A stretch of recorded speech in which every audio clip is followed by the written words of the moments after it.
வணக்கம் சிவ நண்பர்களே. 2025 மார்ச் மாத கிரக அமைப்புகளின்படி கன்னி ராசிக்கான பலன்கள்.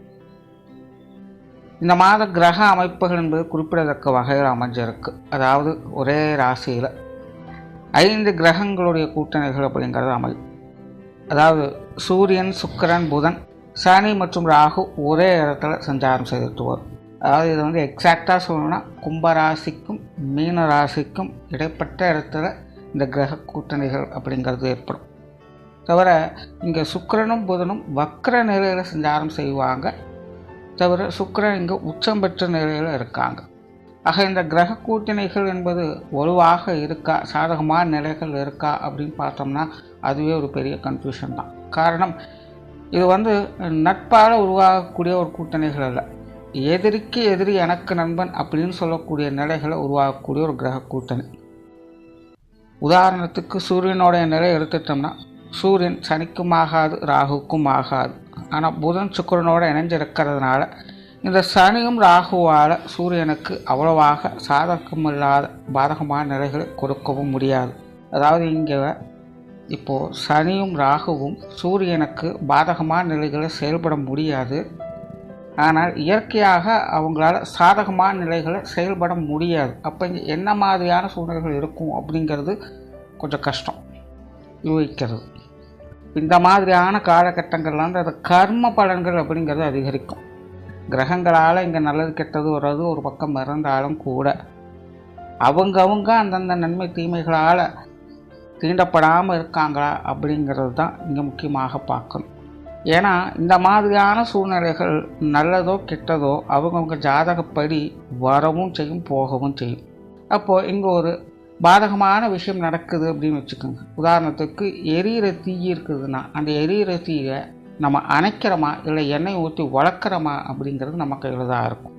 அதுவே ஒரு நல்ல விஷயமாக இருக்குதுன்னு வச்சுக்கோங்க. உதாரணத்துக்கு ஒரு நல்ல சாப்பாடு கிடைக்குது அப்படின்னு வச்சுக்கலாம்.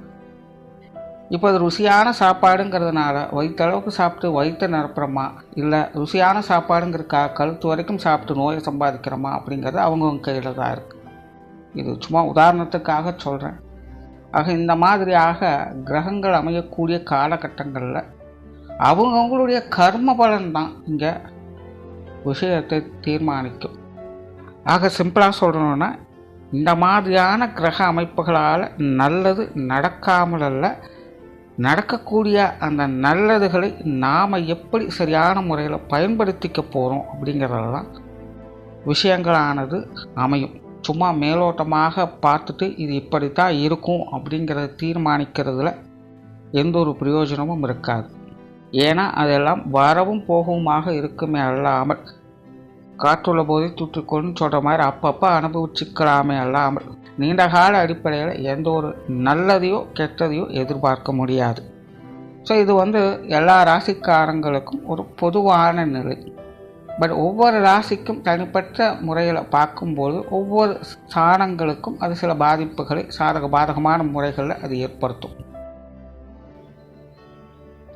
ஸோ இந்த அமைப்பானது கன்னி ராசிக்கு பார்த்திங்கன்னா ராசிக்கு 7ஆம் இடத்துலேருந்து செயல்பட்டு வரும். தவிர இந்த மாதம் உங்களுடைய ராசிநாதனும் ராசிக்கு 7ஆம் இடத்துல நீச்சகதி அடைந்து வக்ர நிலையில் கிரக கூட்டணிகளோடு சஞ்சாரம் செய்துட்டு வராங்க. ஆக கன்னி ராசிக்காரங்களுக்கு இந்த மாதம் எல்லாமே ஒரு கலவையான அமைப்புகளில் தான் இருக்கும்.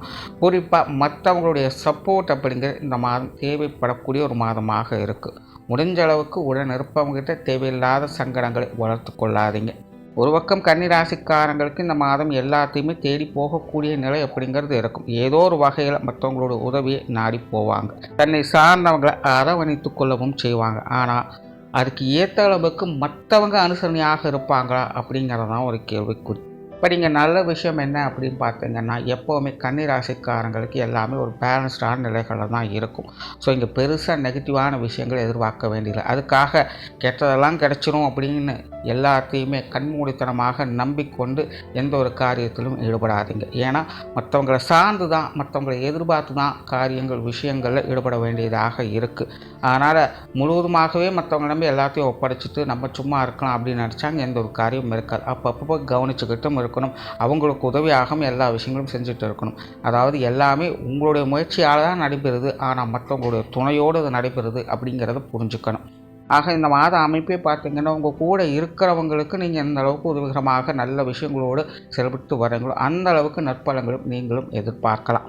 பொதுவாக கன்னிராசிக்காரங்களுக்கு இந்த மாதம் வெளி விஷயங்கள் காரியங்கள் ஈடுபாடுகள் அதிகரிக்கும். ஏதோ ஒரு வகையில் மற்றவங்க சம்பந்தப்பட்ட விஷயங்கள் காரியங்களில் முனைப்போடு செயல்பட்டு வருவீங்க. பொது விஷயங்கள் காரியங்கள் ஈடுபட்டு வரக்கூடியவங்களுக்கு இந்த மாதம் கொஞ்சம் அலைச்சல் இருந்தாலும் சாதகமான அமைப்புகளையும் பெற்று வருவீங்க. வெளி விஷயங்கள் காரியங்களில் உங்களுடைய ஈடுபாடுகள் அப்படிங்கிறது கொஞ்சம் சிரமத்தை ஏற்படுத்தும். இருந்தாலும் முடிவுகள் உங்களுக்கு நன்மையை கொடுத்துட்டு வரும். சுப விசேஷங்கள் காரியங்களில் பங்கெடுக்கக்கூடிய நிலைகள் நிறைய பேருக்கு இருக்கும். நிறைய விருந்து விழாக்களுக்கு போய் வரக்கூடிய அமைப்புகள் என்பது இருக்கும். திருமண அமைப்புகள் புத்திரபாக்கிய அமைப்புகள் இதெல்லாமே இந்த மாதம் சிறப்பாக இருக்கும். குறிப்பாக காதல் சம்பந்தப்பட்ட விஷயங்கள் கணவன் மனைவி உறவுகளுக்குள் அந்யோன்யத்தன்மை அதிகரிப்பது இந்த மாதிரியான சமாச்சாரங்கள்லாம் கன்னிராசிக்காரங்களுக்கு சாதகமாகவே இருக்கும். தொழில் வேலை உத்தியோகமாக சில திருப்பம் தரக்கூடிய அமைப்புகள் என்பது உருவாகும். நிறைய பேருக்கு புதிய வேலை வாய்ப்புகள் தொழில் வாய்ப்புகள் போன்ற விஷயங்கள் சாதகமான நிலைகள் அமையவும் செய்யும்.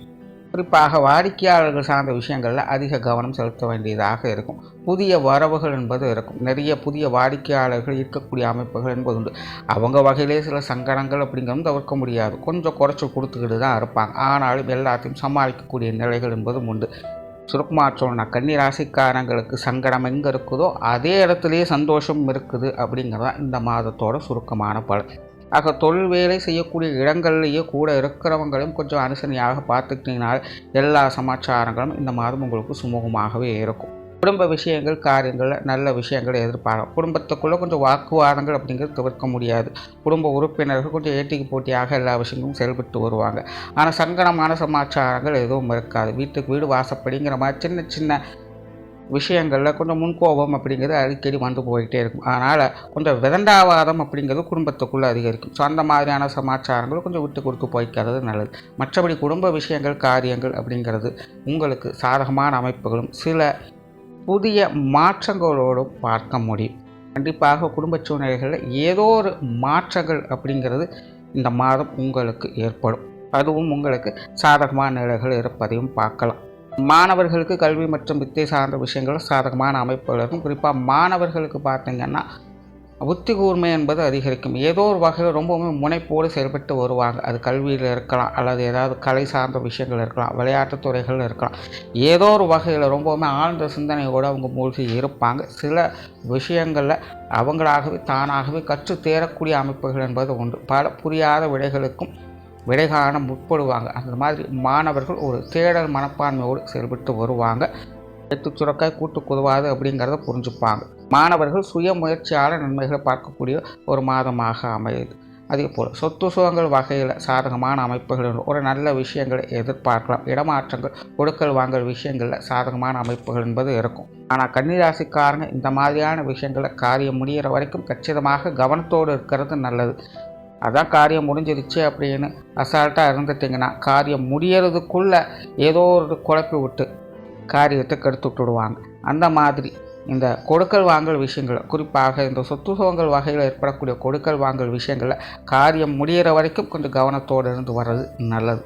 பொருளாதார நிலைகள் சமாளிக்கக்கூடிய விஷயங்களை எதிர்பார்க்கணும். கொடுக்கல் வாங்கல் விஷயங்கள் சாதகமாக இருக்கும். இருந்தாலும் கன்னிராசிக்காரங்களுக்கு வரவுகள் எந்த அளவுக்கு இருக்கோ அந்த அளவுக்கு செலவுகளும் இருந்துக்கிட்டு தான் இருக்கும். முடிஞ்ச அளவுக்கு கடன் சார்ந்த விஷயங்களை தவிர்த்துக்குங்க. ஏன்னா இனி அடுத்தடுத்து வரக்கூடிய காலகட்டங்களில் தேவையில்லாத விரயங்கள் செலவுகள் என்பது அதிகமாக இருக்கும். குறிப்பாக மற்றவங்க சம்மந்தப்பட்ட விஷயங்களில் 10 ரூபா செலவு பண்ண வேண்டிய இடத்துல 12 ரூபா செலவு பண்ண வேண்டிய சூழ்நிலைகள் ஏற்படலாம். தனக்குன்னு செலவாகிறத விட தன்னை சார்ந்தவங்களுக்காக மற்றவங்களுக்காக செலவு பண்ணுறது இந்த மாதம் கொஞ்சம் அதிகமாகவே இருக்கும். ஆகையினால் வரவு செலவு விஷயங்களில் கொஞ்சம் கவனமாக இருங்க. அதே போல் உடல்நல விஷயங்களையும் கொஞ்சம் கவனம் எடுத்துக்கங்க. ஏன்னா ராசிநாதன் 7ஆம் இடத்துல நீச்சகதியில் வக்ரகதியில் செயல்பட்டு இருக்கிறதுனால மன ரீதியாகவும் உடல் ரீதியாகவும் இது கொஞ்சம் சங்கடங்களை ஏற்படுத்திக்கிட்டு தான் இருக்கும். நிறைய அலைச்சல்கள் கண்டிப்பாக இருக்கும். 1க்கு 2 வேலை செய்ய வேண்டிய சூழ்நிலைகள் ஏற்படலாம். இதனால் மன ரீதியாக கொஞ்சம் குழப்பங்கள் பதட்டங்கள் இருந்துக்கிட்டு தான் இருக்கும். உடல் ரீதியான அசௌகரியங்களும் அது அடிக்கடி கொடுத்துக்கிட்டு தான் இருக்கும். குறிப்பாக வயதில் மூத்தவங்க ஏற்கனவே ட்ரீட்மெண்ட் எடுத்துக்கொண்டு இருப்பவங்க நாட்பட்ட நிலைகளில் மருந்து மாத்திரைகளை எடுத்துக்கொண்டு இருப்பவங்கெல்லாம் இந்த மாதம் சின்ன சின்ன விஷயங்களையும் உடல்நல ரீதியாக அலட்சியப்படுத்தாமல் இருப்பது நல்லது. ஏன்னா நீங்கள் சாதாரணமாக விட்டுருப்பீங்க, அது பின்னாடி பெரிய அளவில் கொஞ்சம் பிரச்சனைகளை ஏற்படலாம். ஆல்ரெடி கன்னிராசிக்காரங்க உடல்நல ரீதியாக சின்ன சின்ன அசௌகரியங்களை பார்த்துக்கிட்டு தான் இருப்பாங்க. கால் வலி, மூட்டு வலி, தலைவலின்னு ஏதோ ஒன்று உடம்புக்குள்ளே குடைச்சலை கொடுத்துக்கிட்டே தான் இருக்கும். முடிஞ்ச அளவுக்கு இந்த உணவு விஷயங்கள், ஓய்வு சம்மந்தப்பட்ட விஷயங்கள்லாம் கவனம் எடுத்துக்கங்க. ஆகாத பொருட்களை எடுத்துக்கொள்ளாதீங்க. சுருக்கமாக சொன்னால் கன்னிராசிக்காரங்களுக்கு இந்த உடல் ரீதியாக வரக்கூடிய சங்கடங்கள், மன ரீதியாக வரக்கூடிய சங்கடங்களில் அலட்சியம் என்பது இருக்கக்கூடாது. ஸோ ஓவராலாகவே கன்னிராசிக்கு பார்த்திங்கன்னா இந்த மாதம் சாதகமான சூழ்நிலைகள் என்பது இருக்கும். ஆனால் மற்றவங்களை சமாதானப்படுத்தி தான் அந்த சாதகமான நிலைகளையும் பார்க்க வேண்டியதாக இருக்கும். நன்றி, வணக்கம், வாழ்க வளமுடன்.